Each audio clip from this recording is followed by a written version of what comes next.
We've had a change, y'all. This is an official announcement. It is no longer Super Wildcard Weekend. I know you're all upset about this. We can take the due time to talk about this and process that it's no longer Super Wildcard Weekend. It's just Wildcard Weekend now. What's up, everybody? Welcome to your NFL pregame show. I'm Rob Trujillo. He's David. He's Sterls. We're rocking. We're going to talk about every single one of the games. I'm going to bet them right here in front of you. The fellas will too, probably. I mean, I know they've both 100%. Been on heaters. So, yeah, I don't think anybody's hurting for cash except for me going into this wild card weekend. And you guys know I'm committed to the bit. So we're here to talk about all the games this wild card weekend, break it down. What's going on, fellas? How's everybody doing? David, how you doing, man? Playoff football, baby. Can't get any better than that. I know. It's a great fucking weekend too, Sterls. How you doing, big man? I'm doing good, man. You know what I'm happy about? I'm happy that I get to see my dogs tomorrow. You know, watch the game together. Making the pilgrimage tomorrow. How about that? Yes. I'm excited about that. But today-wise, I mean, look, I'm going to be at home watching football, going to find something good to eat, and just enjoy myself before the anxiety hits at midnight tonight. Is that how long it takes? Yeah, pretty much. Because, you know, once it all settles, right, and you know the Bills are up at 11 a.m. tomorrow or 1 p.m. Eastern time, that's when it's like, okay, here we go. But, I mean, I've been nervous for like a week. But I think part of that has to do with our location. We are here in Denver, and we're Bills fans. So the combo of the two, a little bit anxiety-ridden. Because I know my week next week is going to blow nuts if the Bills choke and lose this game. It's going to be a tough week for me on my local sports talk radio station. So, all right. Yeah. I went to the grocery store this morning in full Bills gear, and the security guy and the cashier were giving me shit. So that was fun. Yeah. Did you guys see the CBS pick the most of their panel picked the Broncos to beat the Bills? It's been a very popular upset pick. Yikes. Yeah. Which I agree it's not the best matchup that the Bills could have gotten, but I don't know. Well, we'll get there. We'll talk about it. Of course, we'll break down the game. Stoles and I did a full in-depth breakdown. If you are a Broncos or Bills fan and you want some in-depth breakdown, you can go find that on these same YouTube and Twitch channels and rewatch it. But I thought it was a pretty good breakdown, to be honest with you. So if you want to go get in-depth on the Bills-Broncos game, you can do it there. Before we get to actually breaking down the games, I mean, hell of a weekend for sports. Thursday and Friday nights, we get a couple college national semifinals that finally live up to the billing. I mean, the CFP had been a little bit underwhelming so far, but the Penn State Notre Dame game was excellent, and the Ohio State Texas game did still come down to the end, even though the score doesn't look like it. Sterls, you're our draft guy. I mean, you're our college football guy, and I know your mortal rival was in one of the four teams, but pretty good games. Any thoughts about the CFP semifinals? Man, it was fun. It was a lot of fun. From a draft perspective, man, Jack Sawyer, you talk about big plays and big games. I mean, he if you go back and look, I know he got the strip sack fumble, but how he got that, the move that he put on that offensive tackle, oh my God, like worked him. Dude, that's prime time clutch football right there, man. So it was just fun. He's your prototypical NFL linebacker nowadays. You know what I mean? Like, gone are the days of the big guy who's just going to come downhill and stop the run and you know, the Urlacher or Ray Lewis types. I still think those guys would have been effective in today's game. Yep. But Sawyer is like what you hope a NFL linebacker prospect looks like, isn't it? Yeah, he reminds me of Aaron Schobel. I don't know if you guys remember him. Very Aaron Schobel. He's not the most athletic, bendy pass rusher, but what he does he's a crafty edge rusher. And motor and technique. And he's where he needs to be all the time. He's solid, man. I think he's going to be a good prospect for sure. that was kind of the Titans fighting a little bit, but when you look back at it, the Penn State Notre Dame game might have been the better game, even though they were two lesser teams. Mm-hmm. Did you guys watch that game on Thursday night, David? Oh yeah. Oh yeah. Any thoughts on that one? You feel like maybe they're going to be a little bit overmatched going against Ohio State, and the odds say the same thing. But I don't know, that Notre Dame team is just like kind of gritty, dog. I don't know. You don't normally say that about Notre Dame, but yeah, Abdul Carter's a dude. They came to play, baby. Oh yeah, Abdul Carter is a guy. That was Notre Dame squeaking that out. I mean, you're right. That was a more competitive game than kind of what we've seen through most of the college football playoffs. Notre Dame's got some funk to them. They're not pausing for anybody. They're just going straight forward. So good on them. It's going to be interesting to see them play in 2 weeks. As far as Abdul Carter goes, I know he's got some stuff in the past in terms of a record and stuff like that. Had to go to anger management counseling. Where does he land on your board, Sturls? Everybody I hear still has him in the top 10, top 5. What are you thinking about him? Oh yeah, he's top 10 for sure. I do think that this game, I don't think it helped his stock, but I think it just solidified what everybody was thinking. I mean, he's going to be an NFL star. Like, he's that good, man. And they keep churning out these defensive ends, dude. Oh, Penn State is phenomenal in terms of development, their defense line. So yeah, Abdul Carter was a game wrecker. He was absolute bonkers out there. 6'3", 250 doesn't hurt, man. Unless you're talking about Aaron Mabin, of course. All right. Yeah. Moving right along. So with a couple of the changes in front offices and head coaching positions, the odds for the number 1 overall pick have changed too. Shedeur Sanders drops from a plus 105 or from a minus 110 to a plus 105. And Cam Ward goes from plus 155 to minus 125 as the first overall pick. Titans are the one holding that pick. They got rid of their GM and their head. Their head coach is still there. They got rid of their GM. Sturls, who you think is going to end up being the number 1 overall pick? I'm still going to go with Shedeur. I think he's proved himself. I like his, he holds on to the ball too long, but I like his poise in the pocket, and he's a gamer. Like, you talk about making the plays off script in those clutch moments. He did that time and time again. I think he's grizzled. He's, playing at Jackson State is no small feat. When they basically had nothing before they arrived and they turned those guys into winners, go to Colorado, a school that hadn't done diddly squat in years. And had nothing when they arrived. Had nothing. I mean, so I think people don't look at that enough and say, man, like, these guys really know how to turn a program around. And Shedeur, you got to give him credit. So yeah, I think he's amazing. If I were to peg him in terms of like grading last year's class and this year's, I'd probably put him at 3rd. That's how high I think of Shedeur. Yeah. So are you still putting Caleb above him and then Jaden?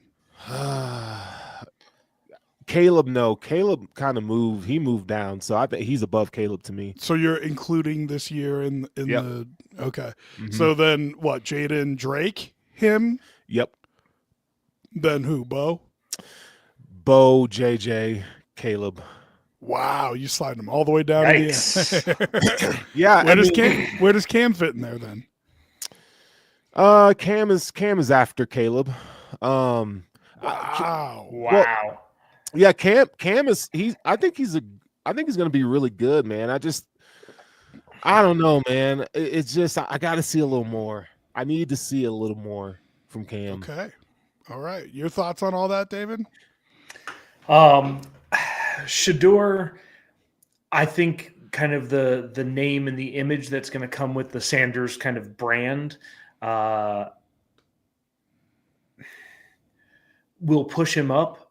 Tennessee, would they grab him? Do they think that's the type of quarterback they want starting a brand new regime? Are you willing to risk it all on him? I think it's fair to ask if the Sanders family thinks that's a good spot for him to land too. I don't think they will. Deion behind the scenes is throwing his weight around. as to where he thinks he wants him to end up or not. I think it depends who they hire at GM, but it's interesting. Of course, Bonix does get asked about it. So he had him as fourth. If you combine last year's quarterback class and this year's quarterback class, he had him as the fourth quarterback in that list. Yeah, I mean, I think the draft is going to be really interesting. And Sturls and I were talking about it the other day. There's a lot of quarterback spots and not a lot of quarterbacks. Yeah, right. Like, there's a lot of teams that are going to need quarterback, and I think it's going to lead to trades of some mediocre guys here in the NFL. It's going to be interesting to watch kind of where the musical chairs all land, if you will, because I just think there's a lot of QB needy teams. Carson Beck deciding to go back to school too, like, I think his draft stock fell to day 3 by the time the season was over, but so I think it was smart for him to go back to school, but it's just another QB off the board. Yeah. But I mean, we talked about that. Is going to do the same thing. We talked about that maybe halfway through the season where we went, look, some of these quarterbacks don't look like they're working out in the NFL. A lot of these teams who have a bridge guy need to find somebody, and there's just not the bodies to fill it coming from college right now. You think about first round picks, it's just not happening. And then you take into account how many teams have already let go of coaches, GMs. There may be some movement. And do we wind up with a Phillip Rivers, Eli Manning type thing where Shador does get drafted number 1 and says, yeah, I'm not playing here. You can't, you can't make me. And then, maybe that facilitates a trade. Maybe it happens before the draft where they say, look, somebody wants to move from 2 to 1 or 3 to 1 or 4 to 1, and you give it to them and you build some draft stock. But it's going to be interesting. I think the Sanders family is more going to work behind the scenes with that kind of thing. But it'll be interesting to see if they do, just come out and say like, hey, we're flat not playing in this spot. So we'll see how that turns when the NFL draft comes out. I do want to switch to kind of what you're talking about real quickly, and we'll get to the games right after this. But right before we do, I want to talk about these head coaching openings. I think if you look at the coaches that are available for the slots that are available, there's not a ton of really good fits. It's actually kind of a weird year.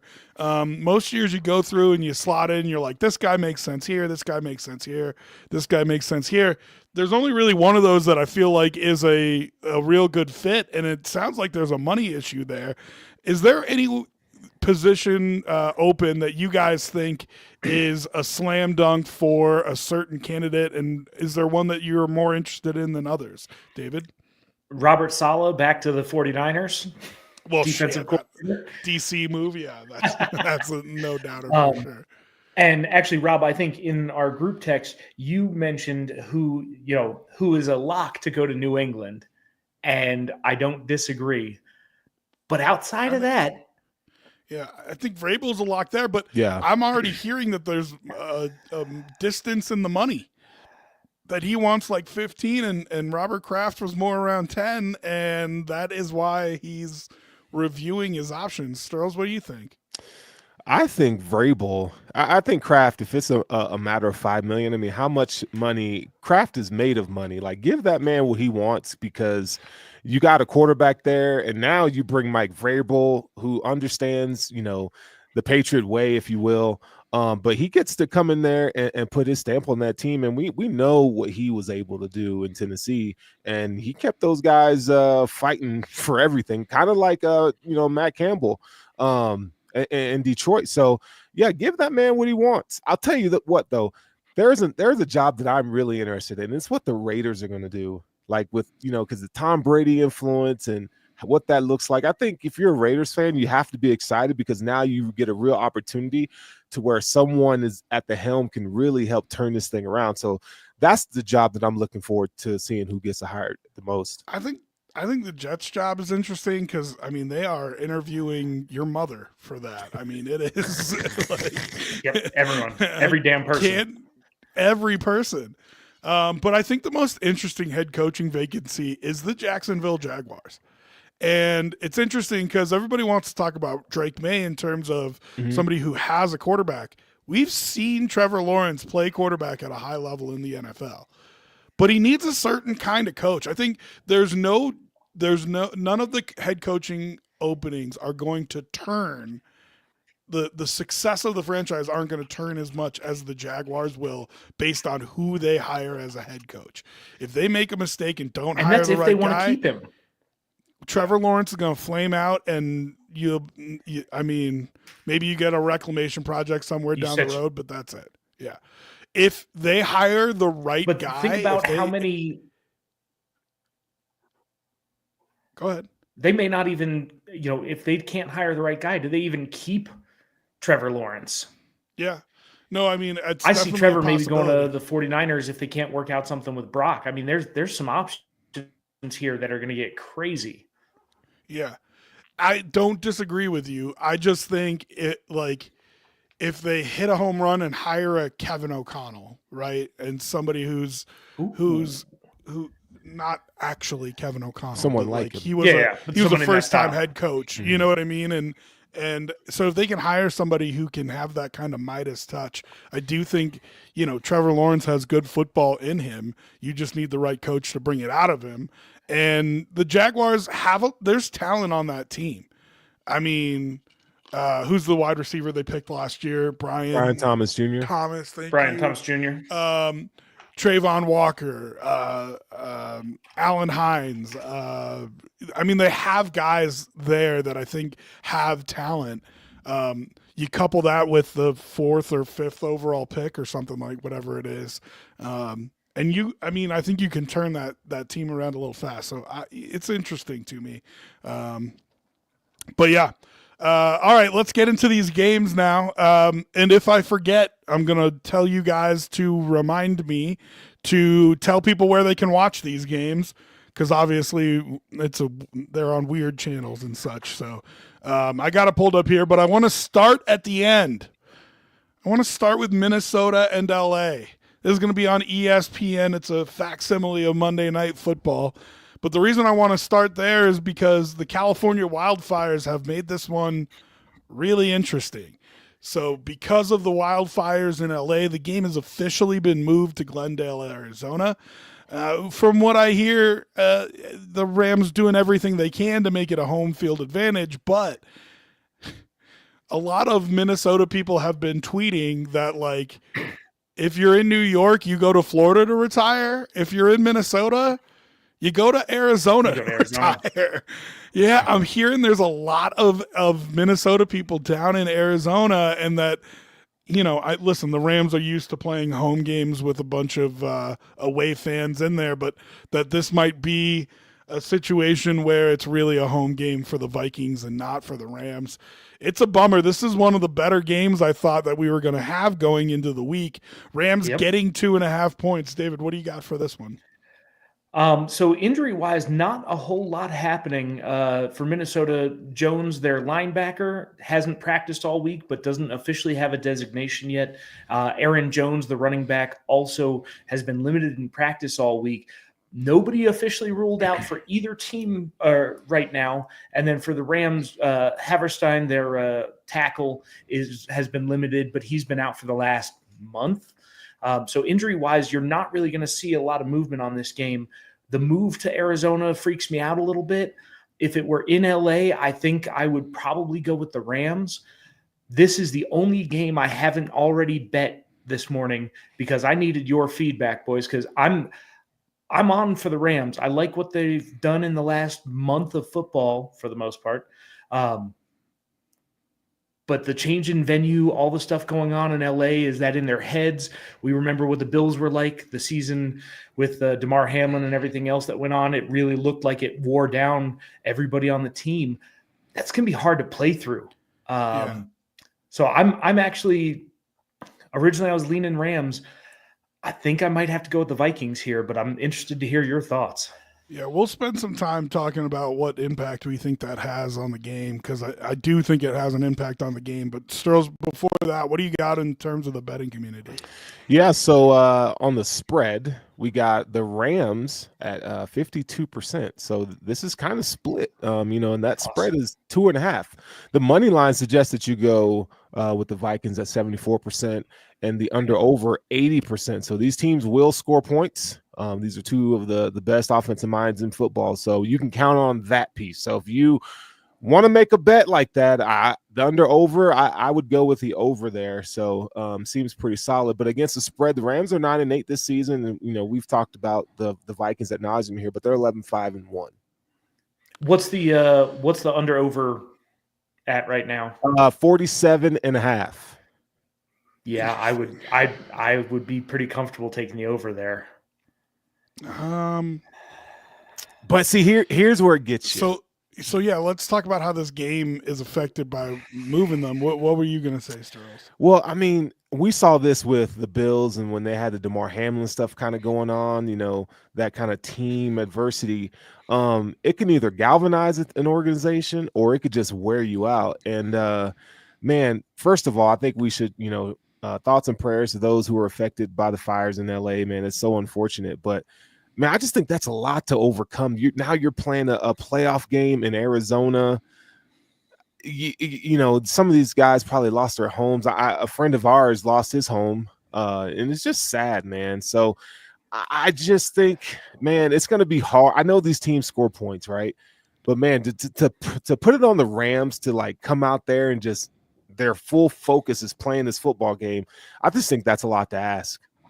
Yeah, it's so. And you got to remember, it's been like 2 planes and like 4 buses that the Rams have sent. They're literally moving their whole operation. Like when you play an away game, most of the time, your ops don't move, right? Like your ticket ops are still in LA. They're moving everybody, and they have to, and that's unfortunate. But so like you said, of course, thoughts and prayers are with the people who are going through it right now. But in terms of how that affects the game, there's families on that flight. There's dogs and cats on that flight. And, you're moving to Arizona and Lord knows for how long, right? Like if they win this game, they're probably going to live in that hotel and use the Cardinals facility the next week as well, even if they've got an away game, because they're not going to want to move everything a second time. So it's really, and then, like you mentioned, and this isn't just for the players or the coaches, how about the equipment staff? How about the training staff? How about the janitor at the facility? You know what I mean? Now they're calling back, over the phone, trying to figure out what's happening with their property and can they get an insurance estimate and all this bullshit, right? Like just think about all the nightmare stuff that you'd have to do. And now you have to do it from Arizona rather than doing it from, boots on the ground in LA.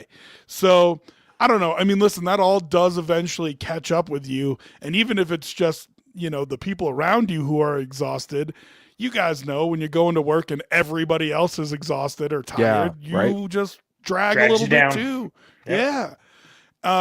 So I don't know. I mean, listen, the DeMar Hamlin thing, I don't think caught up with the Bills as early as people thought it was going to. Right. Last couple regular season games in the wild card game, I think they were galvanized and they were running on adrenaline and they're saying, hey, we're doing this for DeMar and so on and so forth.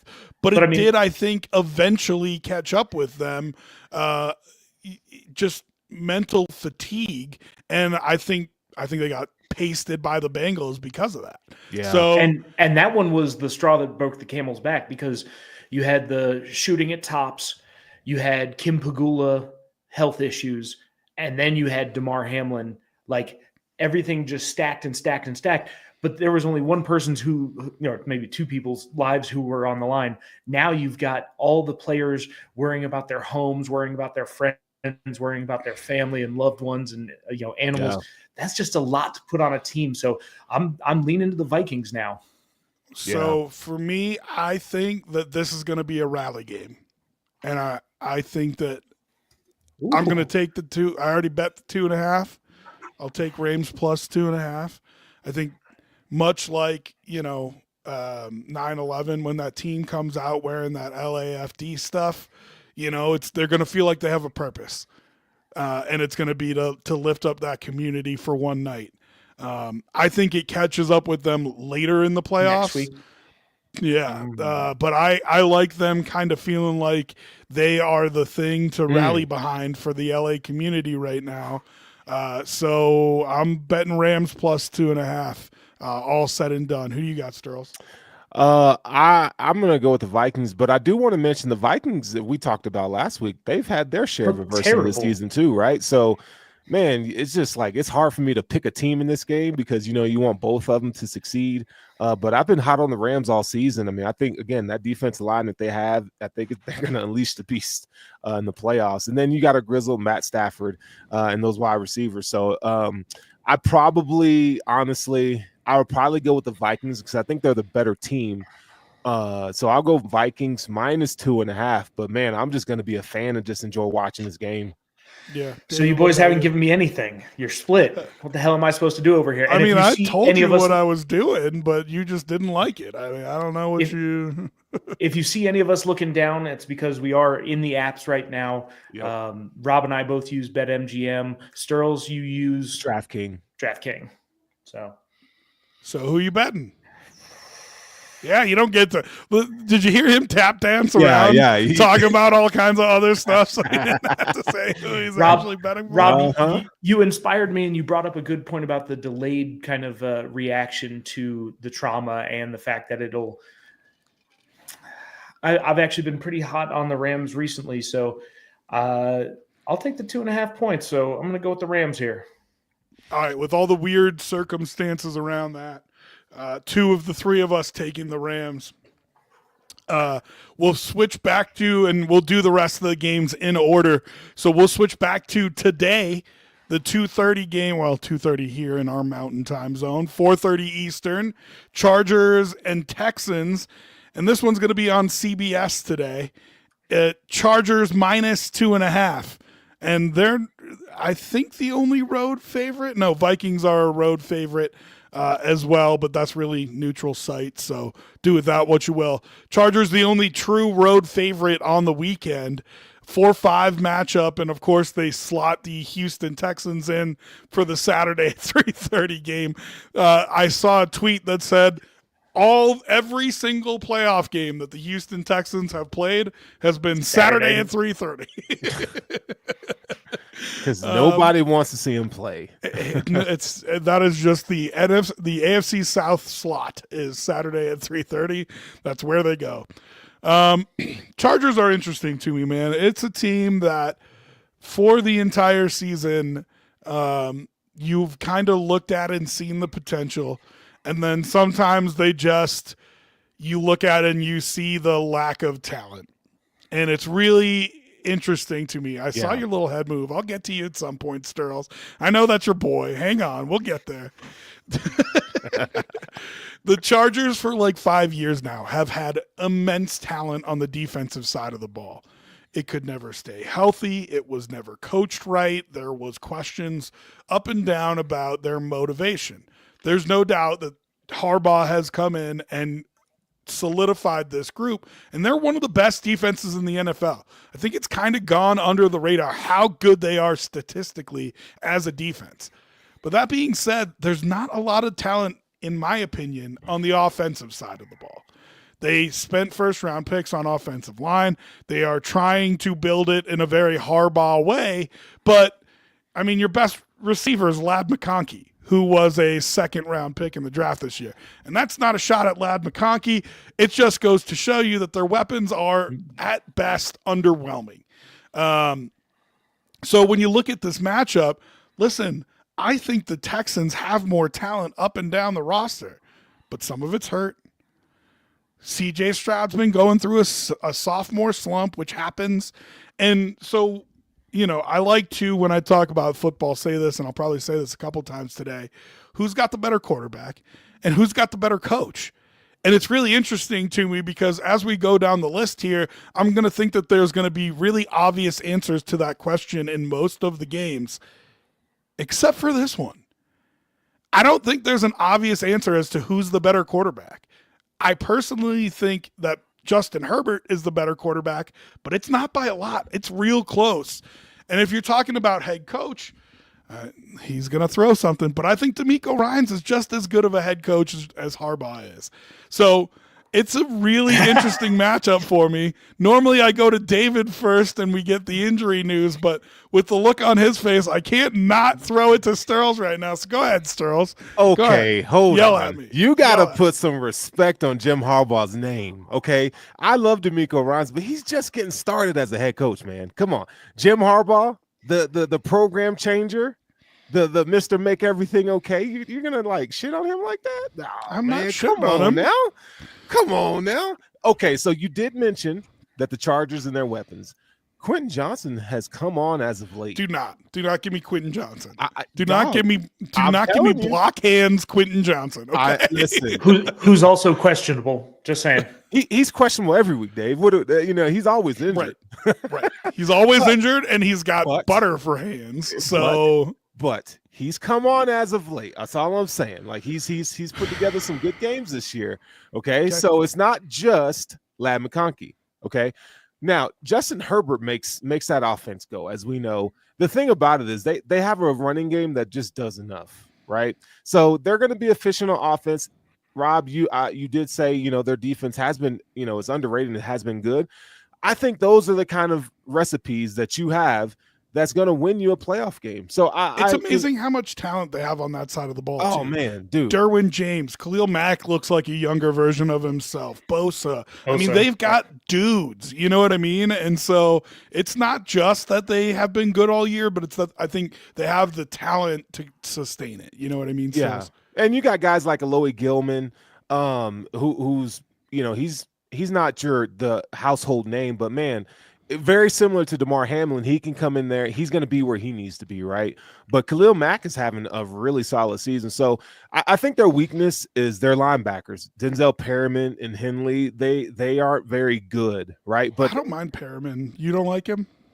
He's I think he's a good tackler, but I think there's a lot left in coverage. He needs to improve there. But the thing is, when you look on the other side, the Houston Texans don't have all those weapons that they once had at the beginning of the season. So I think I give. So wait. Before you make your pick, I want you to answer that question because I can't answer it myself, right? Okay. And I know what you're going to say. Who's the better coach? Harbaugh. Who's the better quarterback? Herbert.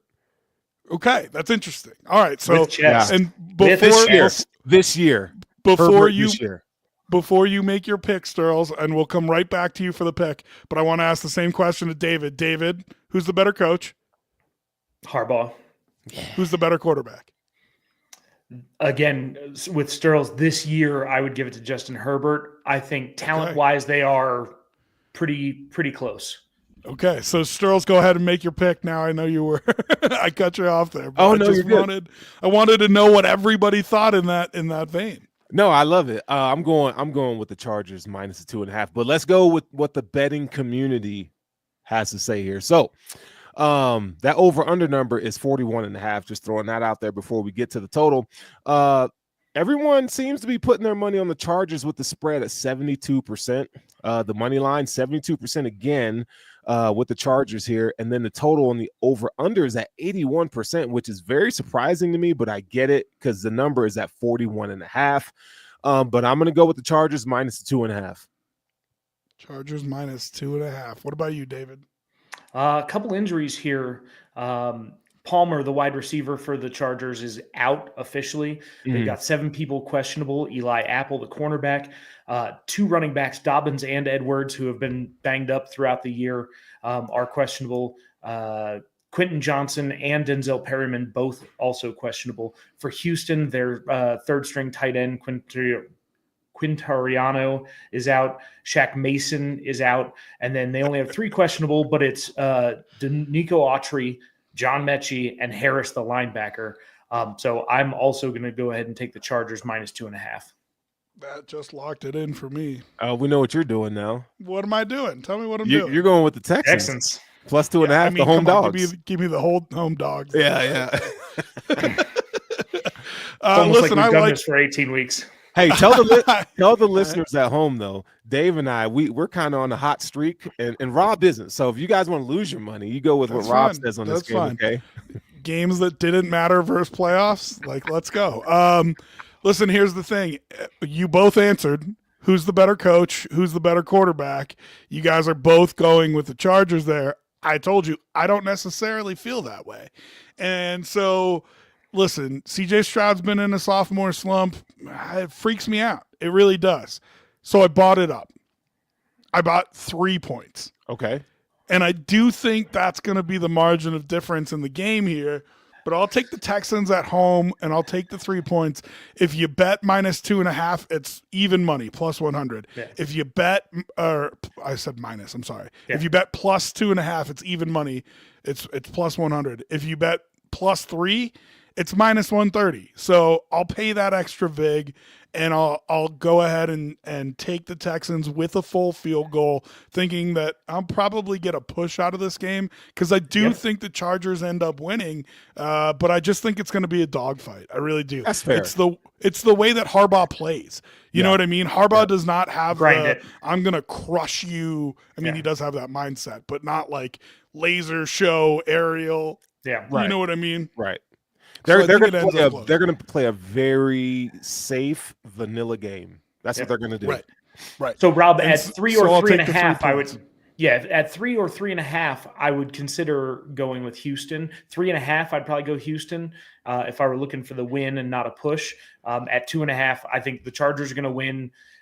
I don't think it's going to be a 1 point game. You can just say you're right. That's fine. Just those words can just come. Can I ask you guys a question? Yeah, absolutely not. Would you be comfortable saying the first team that has a first turnover loses the game? Because that's where I'm at right now. No, I think the quarterbacks are too good. Okay, I think the quarterbacks are too good. I think the quarterbacks,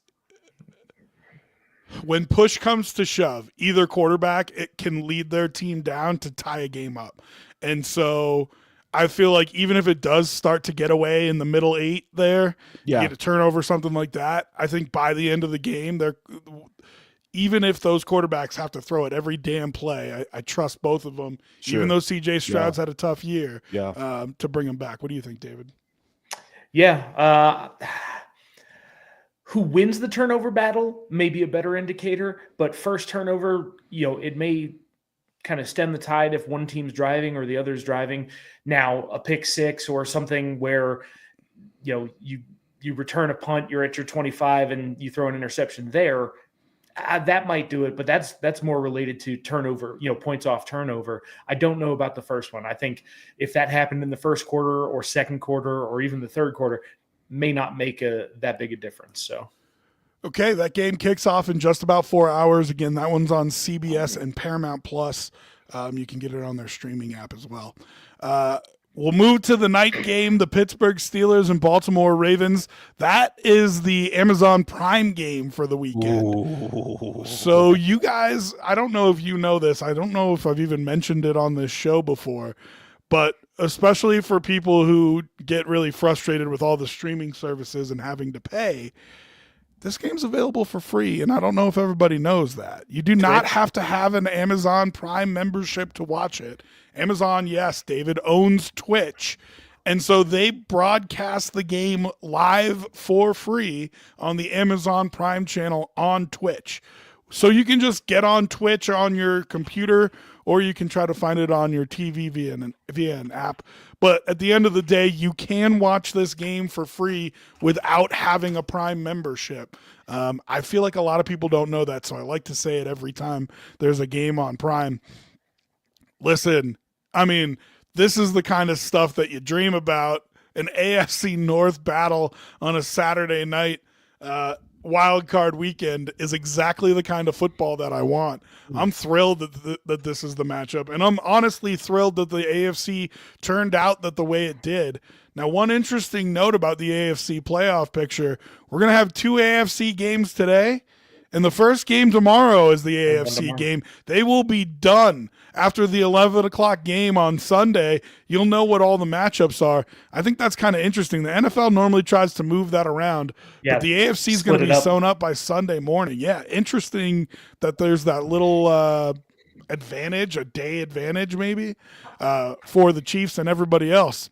Steelers getting 9.5 points headed to Baltimore. And y'all know my rule. I kind of wanted to open with this. My rule is don't bet against 10-point spreads. I got news for you. That's the regular season. That has nothing to do with the playoffs. In the playoffs, 10-point favorites generally cover and almost always win. And so it's interesting that this has been floating right around that 10-point mark. The Steelers and the Ravens know each other really well. Third time that they're playing this year. And I think if you look back at the other games that they played, when they got away from the Steelers, you're missing a bunch of your defensive backfield. Joey Porter Jr.'s out. There was a lot of questions as to the Ravens at the beginning of the year. They switch a couple of their safeties around, lock in, and all of a sudden it's a different looking defense that the Steelers have to play. Now they got tape on them, and they didn't necessarily have tape on those guys in those positions the first couple times the Steelers played. I'm doing all this to try to make an argument for the 9.5-point dog. David, what do you got on this game? Good amount of injuries here, and kind of notable for Pittsburgh. Roman Wilson, who's been out for a month. Cole Holcomb, their linebacker, also out, and their defensive tackle Lee's out. A couple questionable. McCormick, their guard, and their offensive tackle Anderson. Hayward and Boswell, so Hayward on the defensive line and their kicker Boswell, have both missed at least 2 days this week to illness.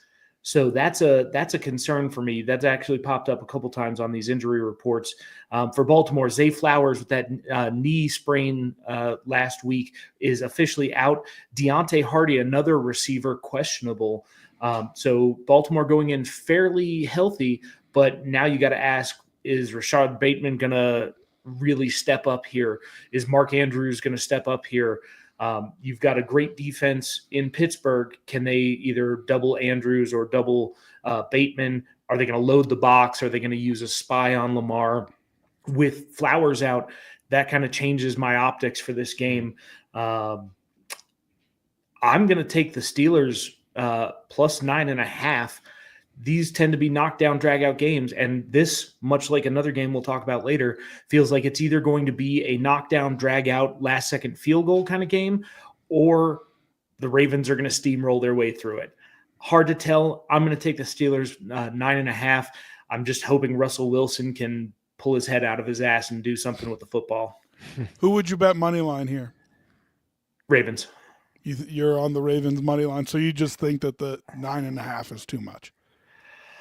It's a little too much for a team, two teams playing each other for the third time, division opponents who know each other really well.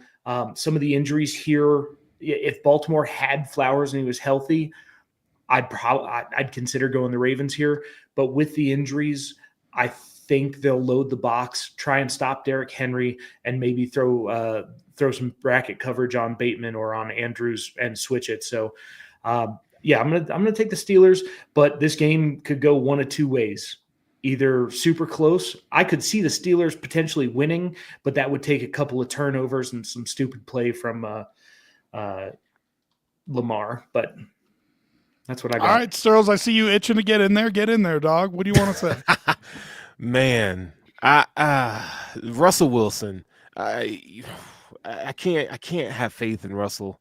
I mean, he down the stretch, man, he did absolutely nothing. And this game is in Baltimore, So let me throw a pause on you there. Okay. How quick's the hook? Because you do have a guy who was 4-0 as your starting quarterback on the. Still, that means he got fresh legs, right? I don't think we'll see Mike Tomlin. I don't so? see him making a decision like that. I disagree with you, but go really? ahead. Yep. Yeah, I think Mike Tomlin is very close to the vest. He ain't gonna rock the boat too much. So I mean, look how long it took him to get rid of Matt Canada, or look at him starting some of these other quarterbacks that were just trash. So I don't see him putting in Justin Fields here. I just don't. I don't think he'll make an appearance unless Russell gets hurt. I think they should have switched to him 2 weeks ago. Yeah, I'm not so sure. I think Mike Tomlin has more respect for like tradition in the game and so on and so forth than to switch starters going into the week. But I think there's going to be a quick hook there. Oh, and if it is, I mean, good for him if he's willing to make a decision there. I mean, Russ just needs to come out and they need to get him and throwing moon balls all day, because that's the only thing he's good at, like throwing deep balls. So if he can do that, the Steelers got a chance. I mean, Here's how the many thing. times are you going to run Najee Harris into a line and want him to churn out 3 to 4 yards? I mean, Yeah.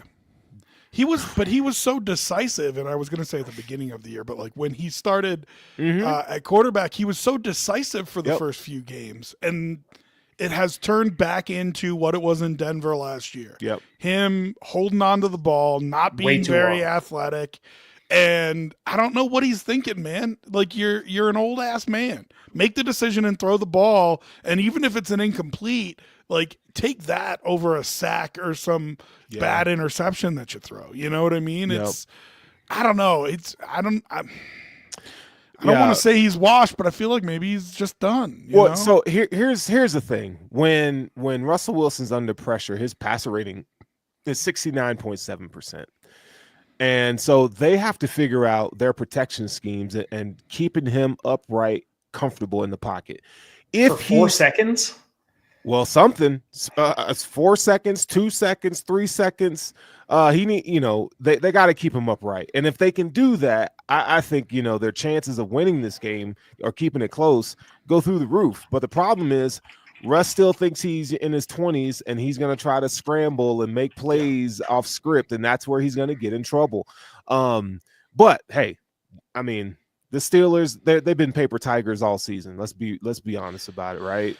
Yeah, but this is why I'm glad this matchup turned out to be the third time playing the Baltimore Ravens. Because in my opinion, it's the only playoff game they had a chance of winning. And I like that in terms of who's going to end up playing the Bills and who's going to end up playing the Chiefs if both teams are in the next round. You already talked about a Charger upset. If you have a Steeler upset too, you could change, the whole layout of the AFC playoffs. So I think this is the one game that they can win. If they can turn it into a gross, gritty AFC North game, they can win this game. But they haven't looked good recently, so it's going to be interesting to see what they can do. I'm on the Steelers plus the points. I agree with David. I think it's just too many points for an AFC North matchup, and I may end up eating that later. Yeah. I think the Ravens are the better team, but 9.5 is too much. So if you ask me money line, I'd say Ravens, but I'll take the 9.5 points. Where are you at, Sterls? So I'm with the Ravens at 9.5. You're gonna lay the 9.5? Yeah, I'm going to. Yeah, I'm gonna lay the 9.5. I could see him winning by 15, 20. So, I get it. The last time they played, it was 34-17. And, the last Steelers time in they the second played, half. Zay Flowers was on the field, and the defensive secondary for the Steelers wasn't. So that's true. No, that's true. You're right there.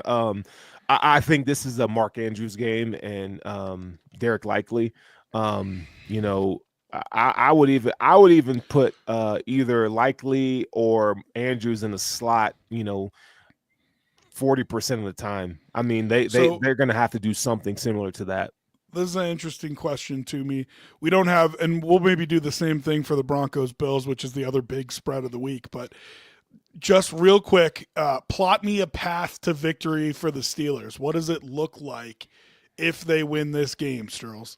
So you're going to have a really good mix of Warren and Najee Harris. I would probably give Warren about 10 carries and have him get 5 or so attempts out of the backfield in the pass game. You got to get speed and space in this game. Force the Ravens to get out in open field and tackle. And then I think you got to take your deep shots. You have to throw at least 3 deep shots to George Pickens. That's what I was going to say. That was going to be my key. Yeah, I agree with you. Freiermuth, get him. We talked about the Ravens tight ends in the slot. Put Pat Freiermuth in the slot, that big slot. Kind of spread the field out so that Russ can make easy decisions, quick decisions. And I think they can supplement that pass game in terms of the running game, right? So that can kind of be their running game. Quick. They got to go quick. If they can do that, oh yeah, 9.5. I mean, they can keep that within 6-3. I mean, this is a division game, So, but yeah, I think when Russ gets pressured, that's when it goes downhill. David?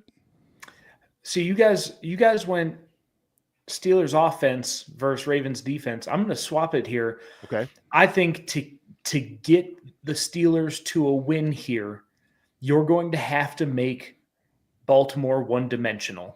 Now, whether that's a spy on Lamar, whether that's bracket coverage on Andrews or on Bateman, whether that's stacking the box and, Derrick Henry winds up with 65 yards and maybe 1 touchdown instead of 165 yards and 3 touchdowns, I think it's going to be stopping him at the line, making Lamar uncomfortable, but it's got to be that cage rush where you keep him from looping outside. Same way you do with Mahomes, same way you try and do with Josh Allen.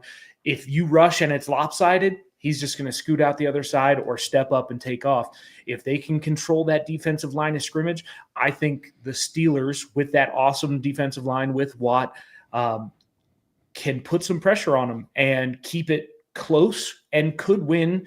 Obviously that for me, that's a turnover or something on special teams, giving them a little bit of a boost, but that's how I would go about it. I'd focus on strength versus strength, their defense versus Baltimore's offense. Yeah, it's interesting. You both highlighted points that I was going to highlight. I think it's George Pickens and the deep ball.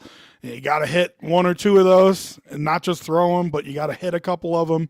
And, it took until that last moment there from you, David, for us to mention the best player on the Pittsburgh Steelers, which is TJ Watt.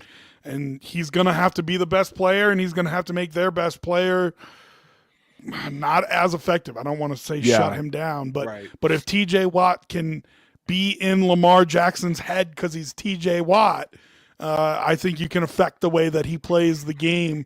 And, not that you want Lamar scrambling, but if he's thinking about TJ Watt and maybe getting out of that pocket a little bit quicker than he would otherwise, you might have a chance in this game to affect the way that they play offense. So it's going to be a real interesting game.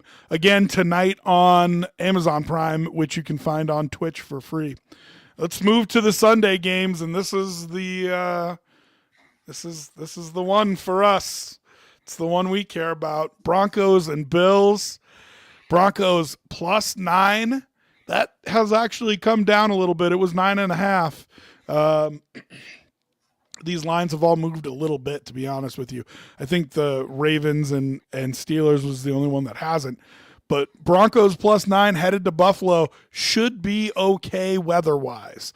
They're getting snow today, but tomorrow supposed to be like 30 degrees, no snow, no wind. So should be okay weather-wise. And I think that's actually a disadvantage for the Broncos. I think if you're a Bronco fan, you were kind of hoping you go in there to a blizzard. It might give you a better chance to shut down Josh Allen and win the game.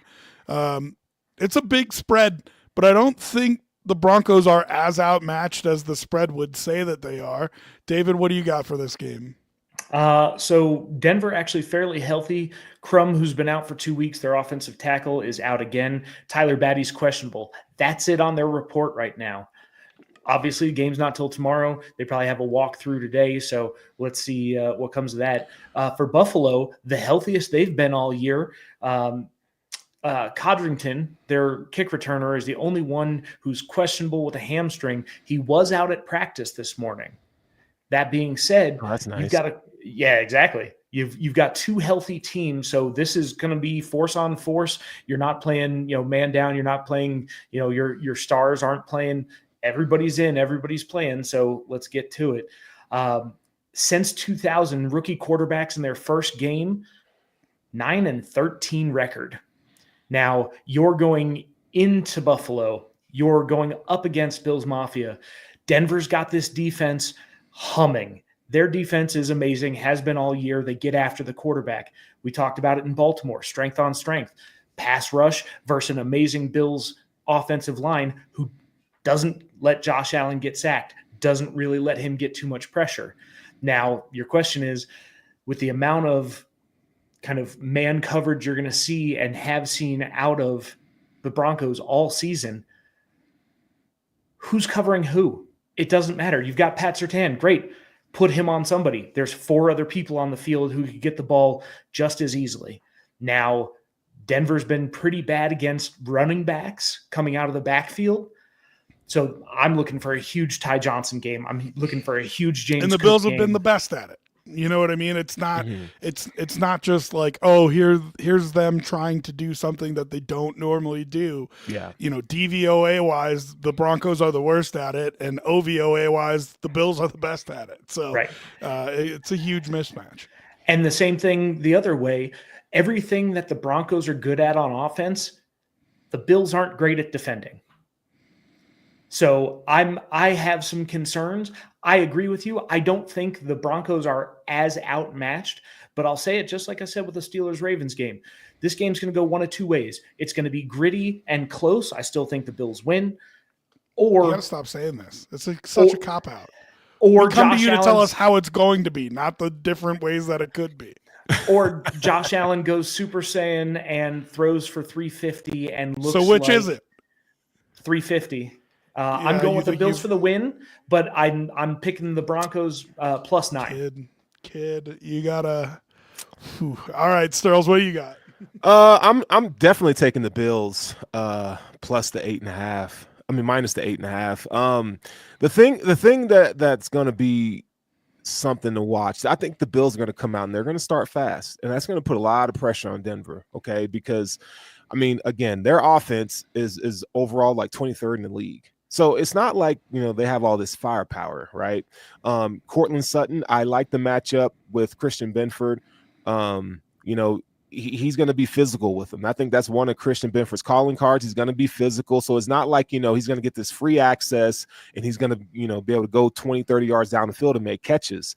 And I want to see if Sean Payton breaks tendencies, right? If he's going to rely on the run game, kind of, attack some of the Bills' weakness here. But I think he's going to, Bo Nix, we talked about on our show earlier this week where, he's had 9 games where over 40 attempts. So I think, they're going to stick to what they've been doing, and Bo Nix is going to be throwing the ball all over the place. So that's where they're going to get in trouble. Bills are going to come out. They're going to score first, in my opinion, and this game is going to get out of hand by the third quarter. So I'm not saying the Bills are going to beat them by 21, but I am saying that the Bills are at least going to beat them by 10 to 14 points. So Damn. I'll plug our hour-long preview show that we did as well, Intentional Grounding. It's on all these same channels, so you can find it on my or Sterl's YouTube. You can find it on our Twitches, or you can scroll back and find it on our X feeds. If you want to watch a full hour-long breakdown of that game, It's phenomenal, do it by the there. way. It was a good It show. was pretty good. But that being said, there's a lot of focus on different parts, and we've talked about different things. One thing that I don't think we talked about in that show, and I don't think that we've talked about today, you mentioned, Sterls, what are they going to do with their tendencies? Right. Peyton has a tendency to not run the ball, but he should run the ball against this Bills defense. Right. We'll see if I he would. does it. When they ran the ball, they were really effective, but he hasn't stuck with it all year. He gets antsy and he starts calling pass plays. Vance Joseph, he should probably play zone coverage, but they've been awful playing zone coverage. Right. So if you're asking me what I think he should do, he should stay in man because that's what they're good at and that's what they do. And I think you should stick with what you're good at. It's just then are you going to get eaten alive in the middle of the field with your linebackers on running backs like David mentioned? But the one thing that we haven't mentioned is Sean Payton's favorite thing to do is the screen game. He loves to throw screens. I mean, he's got a billion different ones. They're all blocked differently. A million different ways that he can run screen passes. So who needs to be the most important players on the field for the Bills defense? Whether it's the Broncos running the ball or the Broncos throwing screens, give me Matt Milano and Terrell Bernard. Finally, Batman and Robin together. For the first time 2 weeks ago, they looked finally like themselves. They take a couple weeks here. You wonder how healthy Bernard is. You wonder if Milano is seeing it. This is going to be a big game for the two of them, whether it's can they knife in and stop the run, or are they going to make solid tackles in the screen game and not let a 3 or 5 yard gain go for 15 or 20. And so I just think that's something to watch. Are the Bills linebackers playing at an effective level? And if they are, I think it's going to shut down that Bronco offense pretty easily. It'll be interesting to see. The screen game, that's really good. And the Bills, who have been a notoriously terrible tackle team, they've been good this year. Much better. So, yeah, I think, yeah, they're going to have to, you're not, if you see screens, you can't just be playing soft zone. You're going to have to risk, playing a little off man, getting in these guys' face, make sure you're patrolling the line of scrimmage because that's where he's going to release the ball. They've got 3 corners who are more than willing to tackle. I mean, Yep. they're going to be game for that. What it's going to be is those guys are going to either it's designed to block those cornerbacks. So really what those corners need to do is eat up blockers. Yep. And it's going to be the flow from the middle of the field from the 2 linebackers. Can you get out there and make a tackle quickly and not get shook, and then all of a sudden they're going for 20 yards? Yeah. So that's why I think those linebackers are going to be really important. That game's taking, on Rob? CBS. What's that? Who you taking? Well, that's what I'm about to go through here. That game is on CBS. It's Nance and Romo, so it's their big game of the weekend. It's going to be a 1:00 Eastern start. So David, you said you're taking the points, but the Bills to win money line. Correct. Sterles, you said you're laying the points and obviously Bills money line, right? Yeah. I'm going to do the same. I'm going to say Bills. I'll lay the I love points. You guys know me. I don't typically lay these big of lines. I hate doing that. But I think the game script turns in a way that it just makes it untenable for the Broncos to climb back into it. But, hey, listen, like I said, I don't think the Broncos are overmatched here. There's a very real possibility that they make it a game. But if I was betting, I would tell you to lay the 9. All right. Watch out for James Cook in this game, too. I think, with the Broncos' willingness to play man and blitz, I think that's going to, one cut and gone. James Cook could have a really big game. Who's the best runner in the league against man coverage? Regardless of position, and Josh Allen. Forget just handing the ball or not handing the ball if Josh Allen is running, but forget running the ball. I mean, y'all watch that Detroit Lions Buffalo Bills game. Yep. Backs out of the backfield or lined up at the wide receiver position are going to eat those linebackers for lunch. I think you're going to see a game plan from Joe Brady that's similar to what they did to Detroit.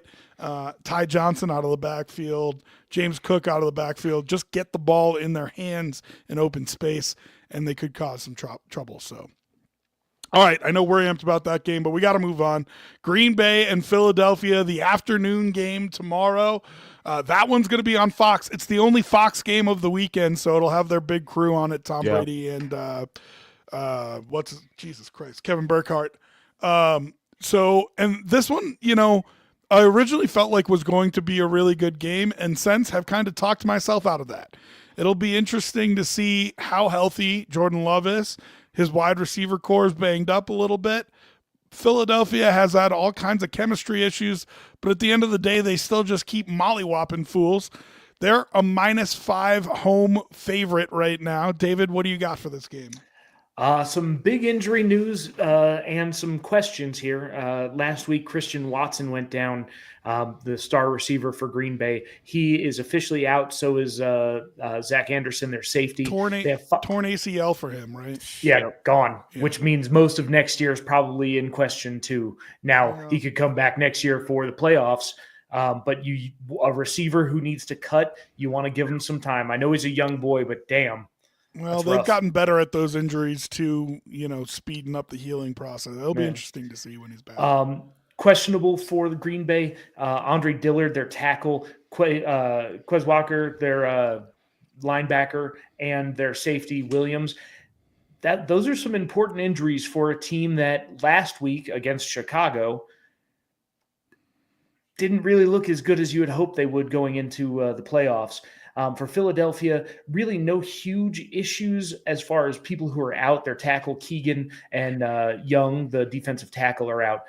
Now, here's the questionables. Devontae Smith and A.J. Brown both missed practices this week. Both had injuries, one with a back issue, one with a knee issue. They're playing. Don't fucking. They're definitely playing. but when we're talking about the spread, are they going to be as explosive? I still think so. They still have Saquon. They still have a good overall team here. Now, Jalen Hurts is just returning from a concussion and a left finger injury, and Jordan Love with the elbow injury last week. This is going to be who's recovered better. And right now, I think Philadelphia is just a harder team to beat. They have a great roster. They've got basically everybody they need playing. Now, this would be a good game if I were betting for something on Green Bay for a Jaden Reed touchdown, because I'm not sure who else they're going to right now. Who's going to step up? So for me, I'm going to take the Eagles -5.5 at home. It's all the way. It's down to Eagles -5, and I thought it was Eagles -4.5 earlier in the week. So that line's been sliding around a little bit. Sturls, what do you got for this one? All right, so against the spread, Packers 8-1. The Eagles are 11-6. The spread suggests that you go with the Eagles at 59%. Money line has you at 86%. That's the highest of the weekend. The under/over, that number is at 45.5, and 83% have hit the over on that when betting the total. So I'm going to go with the Packers here. I think the Packers have a really good underrated defense that people don't talk about enough. Their ability to rush the passer. Hurts hasn't played in a while. I think there's going to be some rust there. And then, you can never count out a gamer. And that's what Jordan Love is. I'm not saying that the Packers are going to win this game, but I do think that they'll keep it close. So keeping it within the 5. If I made you pick money line, who you betting? Oh, you know what, man? Give me the Packers. Yeah, I'll go with the Packers all the way. On this guy. I'll go with the Packers all the way on this one. And I'll take you back to last year when we, in the same similar situation, we thought the Cowboys were going to get them, and the Packers came out and mollywopped. Careful with boys. Careful with the we there, my dog. Careful with the we. Maybe you didn't, but the general consensus was that the Cowboys were going to come in and put it on them, and that was a complete opposite. I mean, we've seen Jordan Love in these moments now. End of game, I think he needs to tone it down a little bit, but he is going to press the envelope. So I'll take the Packers in this. Yeah, an argument for what you're saying is Matt LaFleur is a heck of a coach. Yeah. And even against the Niners, if you want to talk about not thinking that they had a chance, I thought they were going to get mopped by the 49ers, and that was a game all the way to the end. They were in it. So give Matt LaFleur credit. He's a good coach and is able to draw up especially playoff game plans in a really effective way. And on the other side, I don't think Nick Sirianni is a great coach. It's interesting because, that question that I always ask, who's the better coach? Who's the better quarterback? I think Green Bay is the answer for both here. And that's interesting because I think the Eagles are going to run away with this. And it goes to Howie Roseman and how he's built that roster. Oh, yeah. I think it's the best roster in the NFL. I don't think the offensive line of the Packers can handle the defensive line for the Eagles. I don't think they have enough weapons to really scare you when it comes to it. Jordan Love, the whole season, the Packers offense has been okay. A jet engine trying to light. I mean, there have been times that they've been great and then times that they've been just, what are you doing? Yeah. I don't think that they're going to be able to dominate and run the ball with Josh Jacobs the way that they want to, which is going to make it a one-dimensional game and make it easier for the Eagles. On the flip side, yes, I think that the Packers have a good defense. I just think there's too many weapons. Like Devonta Smith, Saquon Barkley, oh, yeah. Brown, Ertz. I mean, how far down the list you want Ertz? Come on, who's their tight end? Jesus. Oh, Goddard. Dallas Goddard. You guys are great. You're doing God's work here. I just think there's too many weapons for them to hold everybody down. So I'll take the Eagles -5, and I would pick them to win outright at 2, of course. All right, so that is the Eagles, right? What was our Eagles, Packers. consensus here? You're the only one taking the Packers, Sterls. So we have 2 Yeah, on the Eagles. Sterls on Packers. We have Okay, no clean sweeps. Don't we? Nope, none. Chargers, All right. Texans, Steelers, Ravens, Steelers, Broncos, Bills, Eagles, Packers, Eagles, Rams, Viking, Rams. Okay, how about that? How about it? Our final game Sunday night. This one is the hardest one for me to get a read on. Of course, your Sunday night football game on NBC and Peacock. This is their only game of the weekend as well. Washington +3 headed to Tampa Bay. When this line first came out, I was all over the Commanders. I thought that was the bet for sure. As the week has gone on, people have talked me into the Bucks a little bit here. David, what do you got for this one? I'm in the exact same boat. I've been talking about it and thinking about it all week, and it's been super interesting. So right now, nobody ruled out for Washington. Jamison Crowder, the wide receiver, is questionable. Tampa Bay, as always, has a bunch of injuries. Only one person ruled out, their cornerback Hill, but Jamal Dean, their cornerback, is questionable. Edwards, their safety, questionable. Hall, their defensive lineman, questionable. And tight end K. Dotton as questionable. Again, we talk about rookie quarterbacks in their first playoff game being 9-13 since the year 2000. I have been riding the Commanders all damn season, but Baker can play like Baker. And even when his cast is not healthy, he's done well. I'm still taking the Commanders, but this one is probably the toughest game of the week for me to decide outside of the Rams-Vikings. No, I think even if you include Rams-Vikings, this one for me is the toughest of the weekend. What do you got, Sterls? Ooh. All right, let's go with the community here. So 72% of bets have put their money on the Commanders plus the 3. Yes. The money line suggests you go with the Bucks at 63%. The under over, that number is at 50.5, and 75% have put their money on the over. I'm going to ride with the Commanders here, even though Baker has shown so much resolve this season in terms of just willing his team to victory when the odds are stacked against him. I just think, you can't live on that, right? You gotta mix it up a little bit, and him throwing the ball all day is just not going to be conducive here. So big play man all season has been Jaden Daniels. So if it comes in, whoever has the ball last, if the Commanders have it, they're definitely going to win. So I'm going to go with the underdog here. I'm going to stick with the Commanders plus the 3. All right, so you're on Commanders plus 3. Who are you on money line? Money line, I'm gonna double down. I'm gonna go with the Commanders too. And then David, your bet was Commanders. And money line? Commanders. All right. That makes it very easy for me. I was going to do it anyway. Here comes the Bucks. I was going to do it anyway, but here's I got talked out of the Commanders all week. Okay. I was on the Commanders.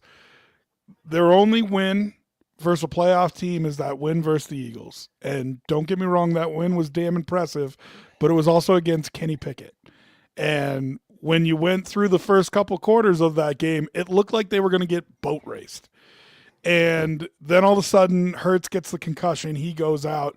Kenny Pickett comes in, and the game kind of changes from there. I think the Commanders are good.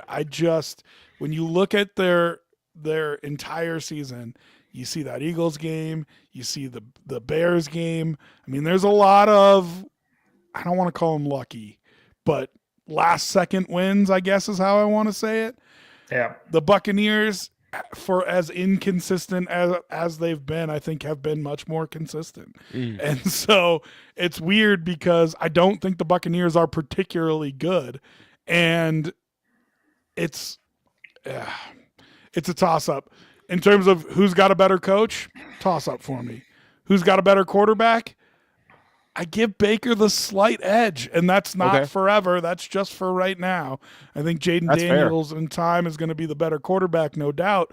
But for right now, I think it's Baker Mayfield. So I'm going to take the Bucks -3, and of course take them on the money line too. Then which is interesting because then we're split on all the games here. So we're all going to wind up 3-3 or 4-2. I'll tell you this: in week 1, these teams played each other, and the Bucks won 37-20, and the spread in that game was 4 points.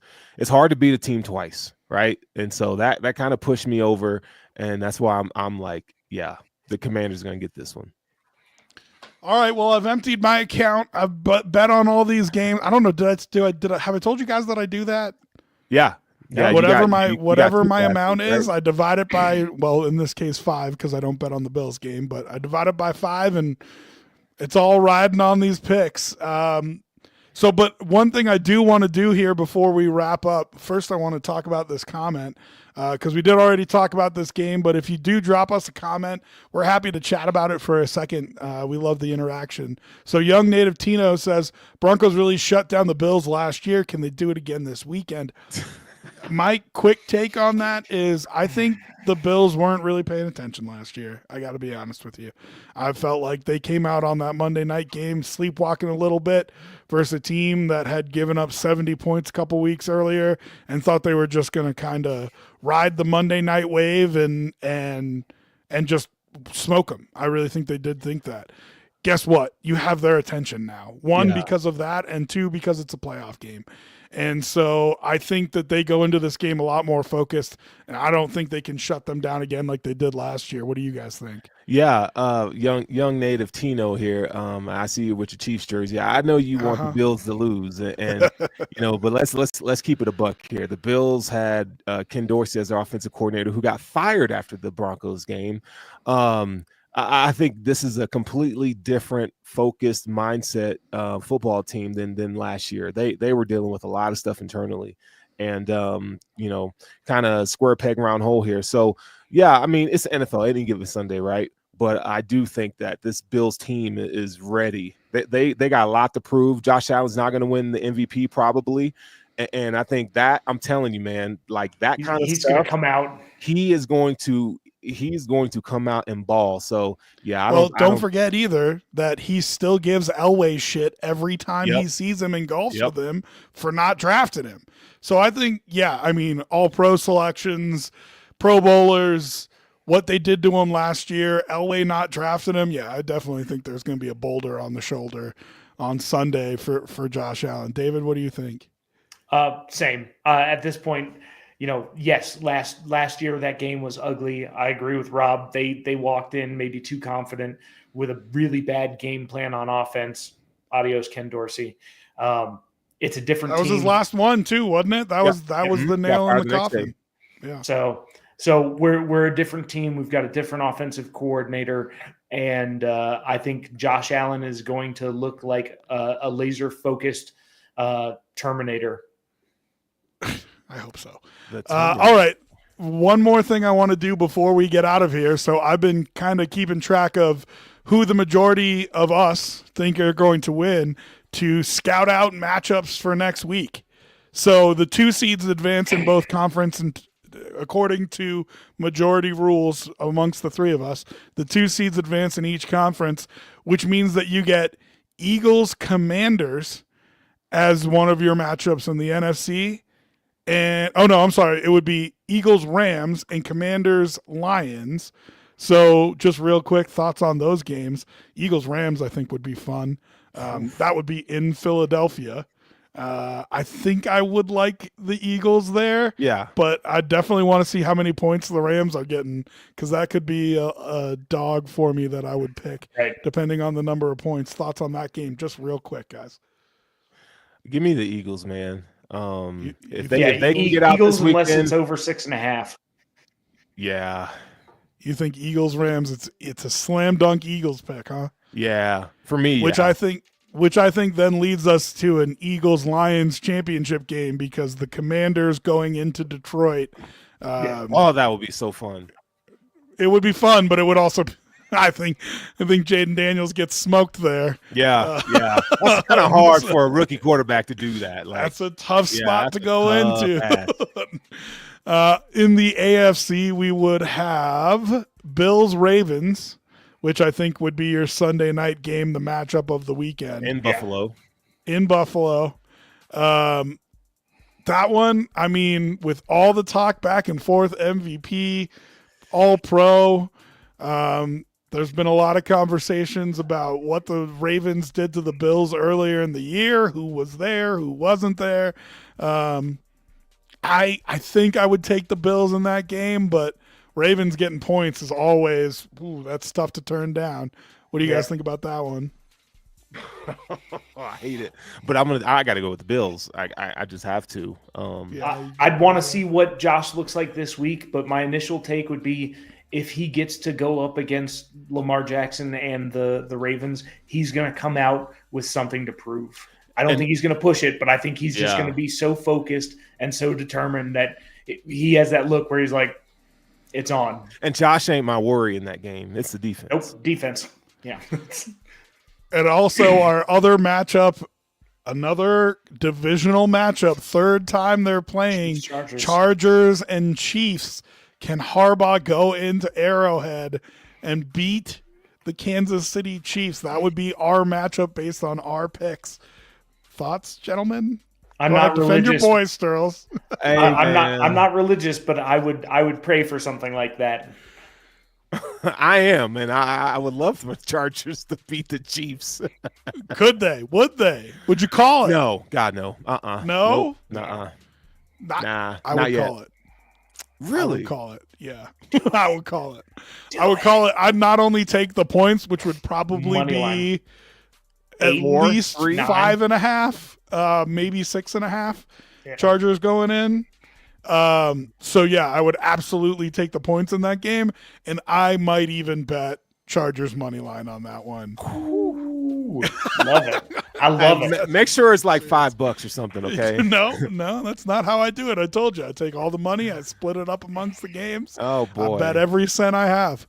Hey, man, if you need some money, just hit us up. We'll help you out with your bills. Which would leave us with a Chiefs-Bills AFC Championship game, which I think has been the pick every year for the past 4 years, and different things have happened to make it not happen. But it would be, I mean, you guys are picking all chalk. Does that stop you at all? Does that make you want to change any of them? That's all chalk that you've picked. It's 1 versus 2 in each conference. No, it's not stopping either of you. I'm going with the Bills. I'm going with the Bills on that. So would I. Well, no, hold on. You're talking about the championship game. I'm saying when we get to the championship weekend, it's all chalk. You've got 1 versus 2 in both conferences. Yeah. You guys really think it's going to be all chalk? No. God, no. I don't think so either. I don't think it's. It never is. That's not how the NFL works. Yeah, it's not how the NFL works. But you're not changing anything. You're sticking with it. I'm not. I don't. My mind can't even think of other outcomes. Like, okay, it's just the playoffs for me start next week. They just do. You can't do that. Bro. I know, but I'm doing it. You can't do that. I don't know, man. That's such a bad. If you could freeze me till next Saturday, that would be phenomenal. I would love to sleep through the whole. And then we'll wake you up, and you will have lost to the Broncos. Okay, and then you're gonna put me back to sleep for the rest of my life, and we're gonna be done. All right. Well, we'll leave it at the championship round. We'll do the same thing next week based on our picks. We'll decide who goes to the Super Bowl. Hey, because I think that's kind of a fun way to do it. But news just in that Deion Sanders reps have talked to the Las Vegas Raiders about their head coach opening. That's what the Bleacher Report's reporting.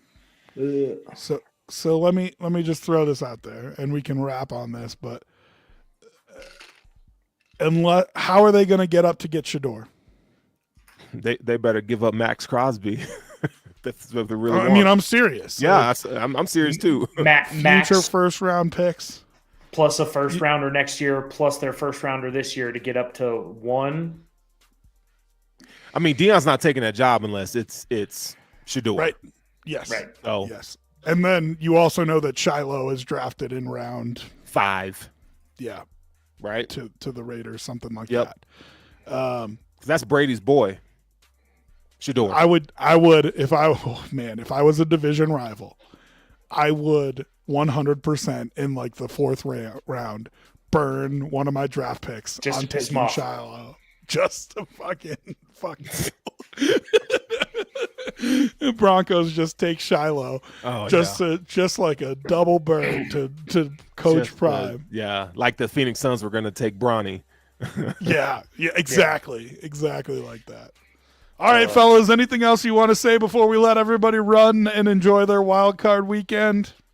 Let the anxiety playoff football, baby, begin. I'm gonna look at some narcotics to take to get me through the day. Well, you got about 3 hours before the games start, so hopefully when you get into the actual games, the anxiety subsides just a little bit and then cranks up tomorrow morning for Bills Broncos. We'll be down at Stoney's Uptown if you guys want to come hang out with us. All three of us will be there. He's making the pilgrimage from down baby. south. So we will be there tomorrow. Sterls and I, listen, I don't know if I'm going to be able to do it, but I'm going to say it. One way or the other, Sterls and I are doing a fucking podcast this week. Oh, yeah. So we might be crying or we just may be happy as larks, but I don't even know if I'm going to be crying. I'm going to be angry. There's a very good chance that I'm angry. I can't. There's no more anger left. It's all tears now. I don't have it anymore, dog. I can't. Rob's got lucky anger. For you, I've got plenty. So we know. Sterls and I will do a Bills podcast this week. Come hell or high water, we'll make sure we have a recap for you of whatever happens on Sunday. I wish your team's the best, unless your team is playing mine. We're out of here. See y'all. Go Bills, baby. Bills.